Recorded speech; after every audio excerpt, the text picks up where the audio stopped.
राम सेतु भारत और श्रीलंका के बीच समुद्र में स्थित एक चमत्कारी संरचना माना जाता है और इसकी उत्पत्ति और महत्व को लेकर कई विचार और प्रश्न हैं। आइए इन रहस्यों के बारे में जानते हैं। रामायण के अनुसार राम सेतु भगवान राम और उनकी वानर सेना द्वारा बनाया गया था। राम सेतु को बनाने में जितने भी पत्थर लगे थे, हर एक पत्थर पर राम राम राम लिखा गया था और जब उन पत्थरों को पानी में डाला जाता था तो वो पत्थर डूबने की बजाय तैरने लगते थे। इस चमत्कार को भगवान राम की दिव्यता का प्रमाण माना गया। यह पुल केवल वानर सेना की निपुणता का परिमाण नहीं था, बल्कि इसे भक्ति और आस्था का प्रतीक भी माना गया। सबसे दिलचस्प रहस्य यह है कि पत्थर पानी में क्यों तैरते हैं, वो डूबते क्यों नहीं हैं। कुछ वैज्ञानिकों का यह मानना था कि यह पत्थर एक विशेष प्रकार का ही था, जैसे कि प्यूमिस, जो हल्के और छिद्रयुक्त होते हैं और पानी में तैर भी सकते हैं। तो साइंस यह मानती थी कि यह प्यूमिस पत्थर था, इसलिए वो पानी में तैरता था। वहीं धार्मिक मान्यता के अनुसार लोगों का मानना था, जो कि धर्म से रिलेटेड बातें समझते थे, वो ये मानते थे यह भगवान राम की शक्ति और बानरों की भक्ति का परिमाण था। जब सैटेलाइट इमेजिंग और भूवैज्ञानिक शोध से राम सेतु की संरचना को करीब से देखा गया, तब वैज्ञानिकों ने यह बताया यह एक चूना और पत्थर की श्रृंखला है, जो कि प्राकृतिक भी हो सकती है।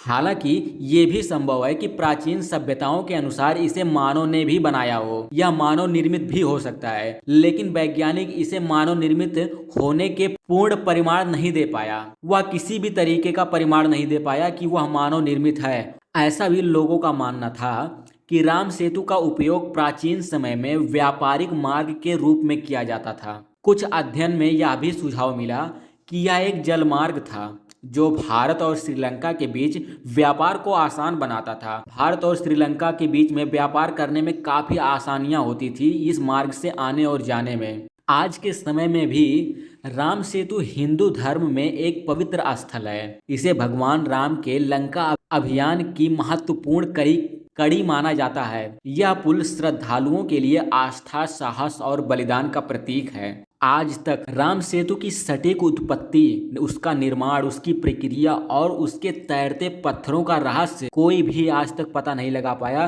कि उसका रहस्य क्या है। वो एक अनसुलझा रहस्य बनकर रह गया है। यह स्थान विज्ञान और धर्म इतिहास के बीच एक महत्वपूर्ण कड़ी बन के रह गई है, जो केवल शोधकर्ताओं और साइंटिस्ट को ना ही बल्कि आम लोगों को भी आकर्षित करता है। राम सेतु के इस अनोखे मेल को देखकर हर कोई प्रभावित होता है। यह न केवल भारत की समुद्र धरोहर है, बल्कि एक ऐसा स्थान है जो प्रश्न, चमत्कार और प्रेरणा का मिश्रण है। 1994 ईस्वी में नासा ने चित्रों के माध्यम से राम सेतु को पानी के नीचे स्पष्ट रूप से दिखाया। यह देखकर कई लोगों ने माना कि यह कोई पुराने जमाने की या पौराणिक जमाने की कोई एक काल्पनिक कथा है, कोई एक कल्पना नहीं है, बल्कि यह एक वास्तविकता है, ये एक रियलिटी है। हालांकि वैज्ञानिक इस बात पर बहस जारी रखे हैं कि यह एक प्राकृतिक संरचना है या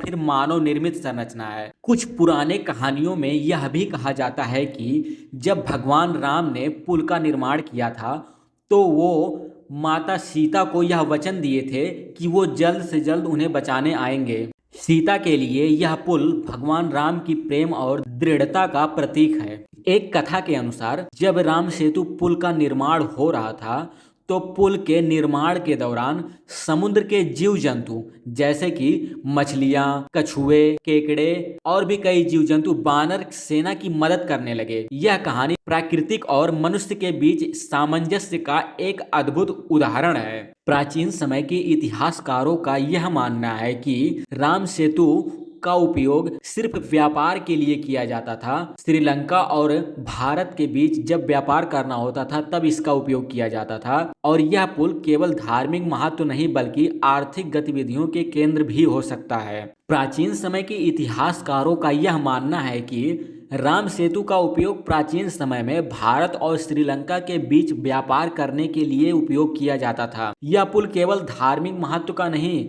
बल्कि आर्थिक गतिविधियों का भी केंद्र हो सकता है। राम सेतु के पत्थरों की संरचना को देखकर ऐसा लगता है कि प्राचीन समय में इसे किसी इंजीनियर ने बनाया हो। राम सेतु को प्राचीन वास्तुकला का चमत्कार भी माना जाता है। राम सेतु केवल 3 से 30 फीट की गहराई में उपस्थित है, जो इसे आसानी से भी देखा जा सकता है। लेकिन यह रहस्य आज भी बना हुआ है कि यह समुद्र के बीचों बीच इतने लंबे समय तक कैसे टिका रहा। राम सेतु के नष्ट न होने के कई कारण हो सकते हैं। जैसे कि अगर पहला कारण देखा जाए प्राचीन इंजीनियरिंग के अनुसार, तो यदि राम सेतु मानव निर्मित है तो प्राचीन इंजीनियरिंग तकनीकों ने इसे मजबूत और टिकाऊ बनाया हो सकता है। पत्थरों और चट्टानों को इस तरह रखा गया होगा कि पानी के दबाव और समय की चुनौतियों को सह सके। समुद्री जीव जंतु का भी इसमें मदद हो सकता है। समुद्री जीव जंतु जैसे कोरल और शंख इन पत्थरों पर समय के साथ जम गए होंगे। यह परतें पत्थरों को जोड़ने और संरचना को और मजबूत करने में मददगार साबित हो सकती है, जैसे कि आज कोरल रीफ्स प्राकृतिक रूप से मजबूत होती है। और यदि धार्मिक और पौराणिक मान्यता के अनुसार सोचा जाए तो पौराणिक दृष्टिकोण से इसे भगवान राम के आशीर्वाद और दिव्यता का परिणाम माना जाता है। यह लोगों की आस्था को और मजबूत करता है कि यह पुल किसी चमत्कार से कम नहीं है। राम सेतु समुद्र के उस हिस्से में स्थित है जहां पानी की गहराई कम है। यह शैल श्रृंखला को कम गहराई में रहने के कारण लंबे समय तक टिके रहने में मदद करता है। और यदि इसका उपयोग प्राचीन व्यापार मार्ग के रूप में होता था, हो सकता है कि इसे समय समय पर संरक्षित और मरम्मत किया गया हो। इससे इसका अस्तित्व लंबे समय तक सुनिश्चित हुआ। हालांकि अभी भी वैज्ञानिकों का शोध जारी है राम सेतु के ऊपर।